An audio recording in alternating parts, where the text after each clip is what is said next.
সকালে নামাজ পড়ছে মেসাক করে, তাহলে না কোন হাদিস পড়াইতাম।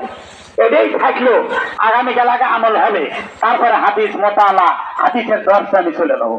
দেখেন দেখেন, এই জন্য আমি বলতেছি জন্মের বলতে কুরবানি দিয়ে আসতেছি আমরা, নিয়ত কি পরিশুদ্ধ করতে পারছি না?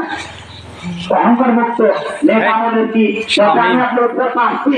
এই বাবা সিদ্দিকানে আপনি করছি মাকসুদ কামাল বলতেছিল রোজা এবং কোরবানি দুটো যে একটা শব্দ আল্লাহ ব্যবহার করছে, তাকওয়া। لا ينال لحومها ولا دماؤها ولا ينال التقوى منكم تقوى منكم। আল্লাহ বলে আর করেছে আমাদের থেকে ব্যবহার করা হয়েছে। অথচ ইসলাম এত ভালো হয়ে গেল আল্লাহ আমাদের থেকে ব্যবহার করছে। কিন্তু আর মাত্র ভালো আর তাদের জন্য ইনশাআল্লাহ সেটাই করা জাতির ভিতরে আল্লাহ 50টা পরীক্ষা হবে।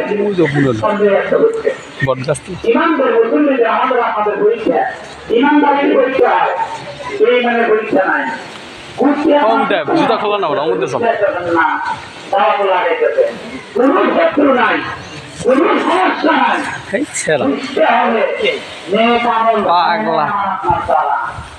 নিয়োগ পরিচিত করতে পারি না, তাকওয়ার পর্দা আমি আপনার পারি না।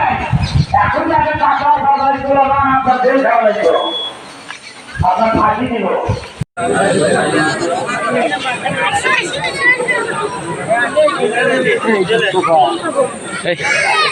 চলো বেজি দাঁড়াও, এটি এক কাম আছে।